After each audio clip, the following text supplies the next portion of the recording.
Les Congolais méritent bien mieux qu'un président qui voyage plus qu'il ne gouverne. Ils méritent un chef, pas un touriste politique. Il faut avoir le courage de dire la vérité. Félix se comporte moins comme un chef d'État que comme un passager perpétuel en classe affaires. Il laisse un pays en pleine crise pendant qu'il multiplie les déplacements sans le moindre résultat concret. Au lieu d'affronter la misère, l'insécurité et le découragement qui rongent son pays, il préfère s'envoler aux quatre coins du monde comme si chaque voyage était un trophée. C'est une fuite en avant permanente, un refus clair d'assumer ses responsabilités.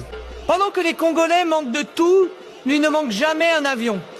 C'est indécent. Ce dont le Congo a besoin, ce n'est pas d'un dirigeant qui cherche des réponses à l'étranger, mais d'un leadership solide, enraciné dans les réalités locales, capable de mettre en place des solutions concrètes pour son peuple, et qu'on arrête une bonne fois pour toutes avec cette illusion selon laquelle la France viendrait sauver le Congo. La France n'a même plus les moyens de protéger correctement ses propres citoyens, de soutenir ses propres travailleurs, d'assurer la dignité de ses propres familles.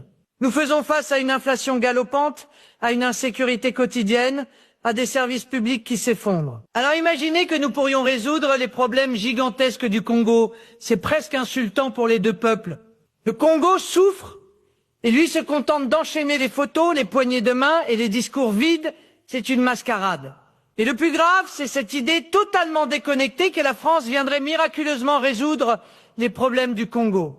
C'est une fuite de responsabilité, presque une tentative de transférer l'échec de sa gouvernance sur d'autres. Mais la France n'a ni les moyens, ni la vocation de rattraper les erreurs d'un dirigeant qui refuse de faire le travail pour lequel il a été élu.